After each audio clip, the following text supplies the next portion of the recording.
And you're very welcome. This is The Beautiful Truth on breakfornews.com with Fintan Dunne reporting on a great and glorious day for the US financial system as news emerged this afternoon of a surge on the stock market which saw a potential fall of 600 points turned into a rally of 450 points, and it's all over, folks. That was just a brief crisis. Don't worry about it. You can go back to sleep. Everything's fixed up. The government will solve all your problems, and there's nothing to worry about. Except, of course, you've got to worry about the terrorists. Osama bin short sell. Yep. According to Jim Cramer on CNBC, the stock market mouthpiece channel, financial terrorists have staged the recent economic problems in the United States.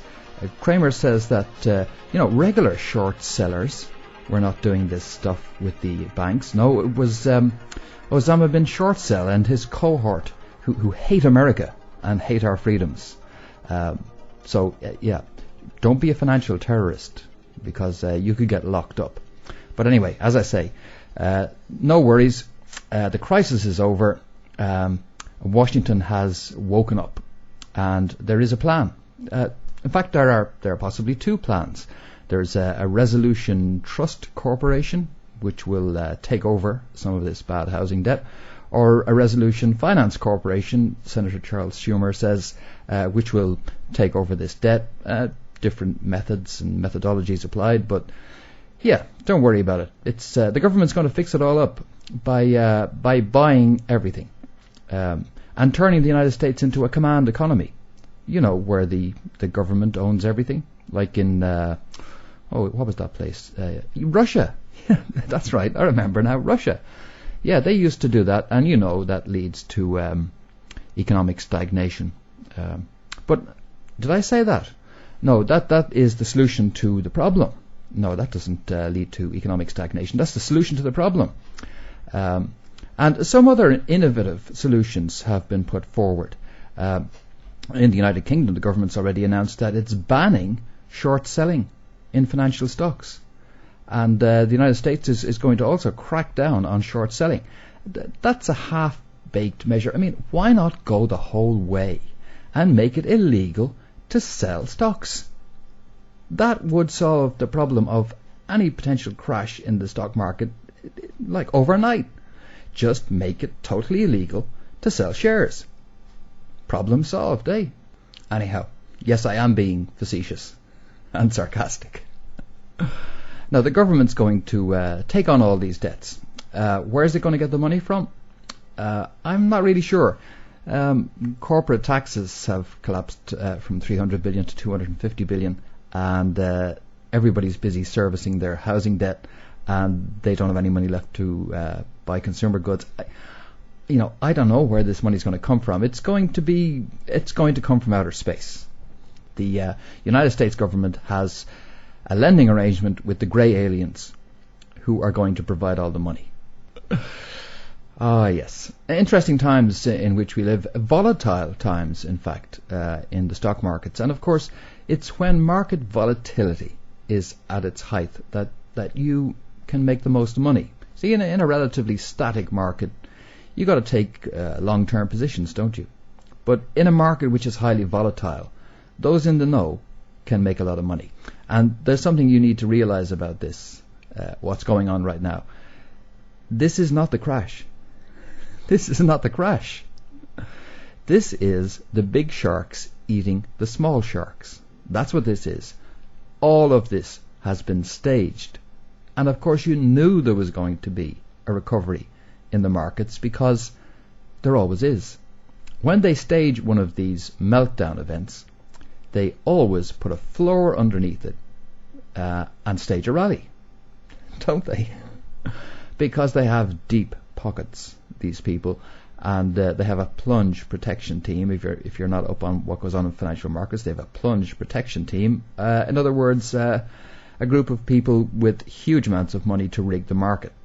And what's been going on in the demise of Bear Stearns and the recent events in the last week or two is simply some rearrangement of the deck chairs on the deck of the Titanic. That's all. You could think of what's going on right now really as a game of financial musical chairs. That's what's going on. Everything has been orchestrated to ensure that when the music stopped, the one left with no chair to sit on is the middle class in the United States. That's been the plan all along. The globalist system has a plan, has had a plan, and that plan has been to turn the world into a dollar zone. So what they did was inflated the dollar using new instruments of financial leverage to do that, changing the rules of the game to create money out of thin air, and that money was the dollar, and then use that to fund and enable the overseas expansion of, in particular, American corporate power. And they have plugged themselves into foreign markets where there are working classes as opposed to middle classes, because working classes earn a lot less. And the expansion of the dollar was used to achieve that result. Now, it always was going to blow. It could never be sustained, but you can keep this thing going for quite a long time before it does blow. And it's starting to blow now. No wonder, because since back in the era of Reaganomics, the percentage of credit as a percentage of GDP in the economy in the United States has gone from around about 44% to 64%. So there is, everybody knows, a huge credit bubble, and this bubble is bursting, and it won't be allowed to burst ahead of November the 4th. And that's why you knew that the market wasn't going to keep going down, because if it did, that would be a problem for John McCain. And John McCain can't have those kinds of problems, because the plan is to have McCain-Palin in power during a period when there will be the bipartisanship of which McCain speaks so frequently. Bipartisanship means the Republicans and the Democrats getting together to screw the people of the United States. Cooperate. It's enough of the fighting in Congress between Democrats. No, it's time to unite. In America's hour of need, it's time for the two big parties to unite with each other and to together screw the American people. And the way that they're going about that is not through inflation and not through deflation, but in order to screw as much as possible out of the people, particularly the investors who don't know any better, but through inflationary and deflationary cycles, which are mixed with each other. That's why you get this Bear Stearns problem, and then you get a bit of a pause, and then you've got a problem with Fannie and Freddie, and there will be another bit of a pause, and then you get a new problem. So you have inflation, which is created by the government saying they're now going to manufacture money out of thin air and use that to support the debt which the banks couldn't support. And all the time you've got deflation going on in the actual real economy. So you've got this curious mixture of inflation and deflation, which is a stagflationary process that's taking place. And the effect of all that? Well, let me read you something from an article. It's about a country called XYZ, which I won't name. XYZ's middle classes were bracing themselves for bankruptcy yesterday as analysts warned that a financial meltdown had already begun, and the country's new leaders scrambled for an economic rescue plan in the wake of nationwide rioting. As XYZ recovers from 2 days of looting and street battles, the country is closer than ever to financial collapse.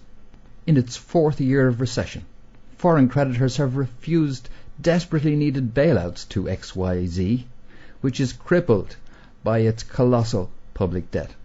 The wealthy middle classes face losing their jobs and life savings if bank deposits are frozen or if the financial system collapses. XYZ was one of the richest nations in the world, but the country now has more than 18% unemployment and soaring crime rates. Its large middle class used to enjoy high standards of living for decades, but now that middle class is shrinking fast. Okay. Have you guessed what country that is? It's Argentina. And that article is from December the 23rd, 2001. And that's the future, baby, for the United States. There's an article in the LA Times by Rosa Brooks today. Dear United States, welcome to the third world. It's not every day that a superpower makes a bid to transform itself into a third world nation. And we here at the World Bank and International Monetary Fund want to be among the first to welcome you to the community of states in desperate need of international economic assistance. As you spiral into a catastrophic financial meltdown, we're delighted to respond to your Treasury Department's request that we undertake a joint stability assessment of your financial sector. In these turbulent times, we can provide services ranging from subsidized loans to expert advisors willing to perform an emergency overhaul of your entire government. As you know, some outside intervention in your economy is overdue. Last week, even before Wall Street's latest collapse, 13 former finance ministers convened at the University of Virginia and agreed you must fix your broken financial system. You've been exporting instability in world markets, and the time has come. The US should accept some monitoring by the International Monetary Fund. I'm going to pause in the article there. The kind of monitoring by the International Monetary Fund that was applied to Argentina back in 2001. Are you getting it? Let me continue. We hope you won't feel embarrassed as we assess the stability of your economy and suggest needed changes. Remember, many other countries have been in your shoes. We've bailed out the economies of Argentina, Brazil, Indonesia and South Korea. But whether our work is in Sudan, Bangladesh or now the United States, our experts are committed to intervening in national economies with care and sensitivity. We thus want to acknowledge the progress you have made in your evolution from economic superpower to economic basket case. Normally, such a process might take 100 years or more. With your oscillation between free market extremism and nationalization of private companies, however, you've successfully achieved in a few short years many of the key hallmarks of third world economies. Your policies of irresponsible government deregulation in critical sectors allowed you to rapidly develop an energy crisis, a housing crisis, a credit crisis, and a financial market crisis all at once, and accompanied by impressive levels of corruption and speculation. Now, you're facing the consequence. Income equality has increased as the rich have gotten windfalls, while the middle class has seen income stagnate. Fewer and fewer of your citizens have access to affordable housing, healthcare, or security in retirement. Even life expectancy has dropped. And when your economic woes went from chronic to acute, you responded like so many third world states have, with an extensive program of nationalizing private companies and assets. Your mortgage giants are now state-owned and controlled, and this week your reinsurance giant was effectively nationalized. Some might deride this as socialism, but desperate times call for desperate measures. Admittedly, your transition to third world status is far from over, and it won't be painless. At first, for instance, you may find it hard to get used to the shanty towns that will replace the exorbitant sprawl of McMansions that helped fuel the real estate speculation bubble, but in time, such shanty towns will simply become part of the landscape. Similarly, as unemployment rates continue to rise, you will initially struggle to find a use for the expanding pool of angry, jobless young men, but you'll gradually realize you can recruit them to fight in a ceaseless round of armed conflicts, a solution that's been utilized by many other third world states before you. Indeed, with your wars in Iraq and Afghanistan, you're off to a great start. Perhaps this letter comes as a surprise to you and you feel you're not fully ready to join the third world. Don't let this feeling concern you. Though you may never have realized it, you've been preparing for this moment for years. And that is Rosa Brooks in the LA Times, just out today. And it's about the only words that make any sense that you can read in the mainstream media about what's going on right now. Everything else is hype. Everything else is deception and illusion. And yet, there's nothing going on that should surprise you. Because as tuned in people, and you must be if you bother listening to breakfornews.com and participating in the forum, and thanks very much to those who do. But it's not telling you anything you didn't know. It's not telling you anything you didn't know when Ben Bernanke took over and Greenspan headed for the hills, we knew what was happening. We knew what they were going to do. In more democratic times, you couldn't get away with this because you'd be facing an inevitable backlash.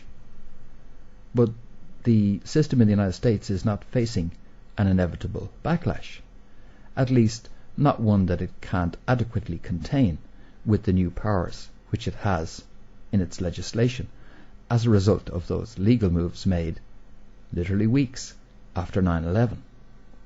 And it's not going to get any better, because the levels of corruption are just beyond belief. And the reason they're beyond belief is that those in the financial and governmental structure have been given a license, like James Bond 007, a license to destroy. A license to destroy the middle class in the United States and to suck as much money as possible out of them. That's the game, until you reach the point where the IMF can walk in and say, let's see what we can do to help you guys out. And if you think it's bad that short selling is being made illegal already and talk of that, wait till they bring in a law which restricts your ability to take money out of your local bank. Purely for your own protection, of course. Of course, you're not the only ones who have these problems. Countries in the G8 economies worldwide are going to have these problems, but America is going to have them in spades, because the United States middle class has been, and even right now continues to be, the primary impediment to the imposition of the global fascist state. This takes us back to 9/11, which is deeply, intimately linked to what's happening in the financial markets right now, and always has been. I haven't focused a great deal on 9/11 over the last couple of years. It's hard to fight the level of propaganda which has been directed at the people of the United States. You've got to let the phase we're in right now play out. And the phase we're in right now, the Obama change, blah, blah, that phase ends on the 4th of November. And the real shockwaves of the financial crisis will kick in not long after. But as long as people are still in the bubble economy, it's very hard to get them to listen to issues of real political change. And this is both political and spiritual change which is demanded. And as I say, as long as they're in the bubble economy, they're not going to listen. They're too busy consuming. But after the bubble has burst, the bubble created to enable China, for example, to enter the global economy, and remember that China was admitted to the WTO literally weeks after 9/11 took place, after the bubble has burst, when it's played its strategic role in the globalization process, then people will be much more interested in listening, because they won't be in the consumption business any longer. They'll be in the deflation business. Then they'll be much more interested in examining exactly how they got into the state that they're in. So there is a lot of bad news, but there's good news too. One piece of good news is that, hey, that always had to end. That crazy, hysterical level of consumption always had to end. And we are going to move to a new, more integrated and healthy mode of living, and hopefully also a more integrated and healthy mode of social political organization, which will emerge out of the ruins of this globalization attempt. So it isn't all doom and gloom, in as much as the last couple of years have been, for me, uniquely depressing because of the continuation of the bubble economy and the propaganda which has been laid on us from Hillary to Obama and then to McCain. Just as much as that has been depressing because of the lack of opportunity for the social political development that we need to take place, the next 4 years after November the 4th equally hold an equal measure of promise for the development of a new social and political awareness. In the meantime, what can you do? You can use the fake crash, which, as I say again, is not the real one. It's just financial cannibalism taking place among the Wall Street crew. That's primarily what's going on, plus setting the scene for the new era, IMF era, for the United States after November 4. Well, you can use that, if you haven't already, to take the necessary steps. And the necessary steps are to disconnect as much as possible from the existing financial structure. If you have assets which are not capable of being put to productive use, get rid of them, because you'll need assets you can put to productive use. So plasma TVs are not a machine that you can use to make something. So you need to get rid of anything which is not going to be able to enable you to develop your own income earning potential. This is the great opportunity for those who are prepared to grasp it, is that if you can divest yourself of unnecessary assets which are no use to you and minimize your exposure to the economic downside which is coming, and it's big, and instead position yourself to take part in the resurgence of small business, internet-based small business in particular, then you'll be able to do okay.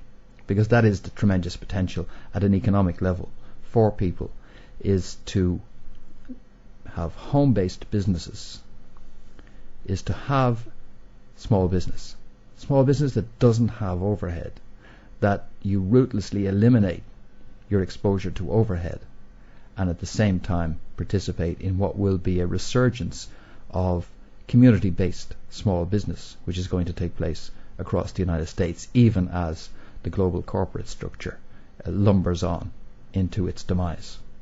That's the big message from what's going on right now, is that this is in fact a time of great opportunity, but you've got to get ready for it.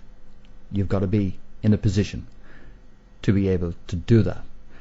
That I would call it the solidarity revolution, where those who realize they've been screwed by the system begin at a community level more and more to trade with each other, cutting the corporates out of the picture. That's the new wave, and I'm looking forward to participating in it. It won't be in the United States alone, but it will be a global phenomenon. Of course, over the next 4 years, the corporate structure will be creating its own 2012 revolution, and the challenge for us is to replace that fake TV reality 2012 revolution with a real and genuine grassroots community-based revolution at a social and a political level, one which also brings us the truth of how we ended up in this situation, one which enables us to examine the truth of how everybody was maneuvered into this situation, including the truth about 9/11. I'll finish with a 9/11 reference. The Bear Stearns collapse was the first plane hitting the North Tower. What you've just seen in the last few weeks is the plane hitting the South Tower. The twin towers of the corporate-controlled financial structure in the United States are burning, and the collapse is imminent. Make sure you're ready for it. We'll do our best here to keep you informed on breakfornews.com, including a focus on truth, justice, and also the practical day-to-day business of survival in the years ahead.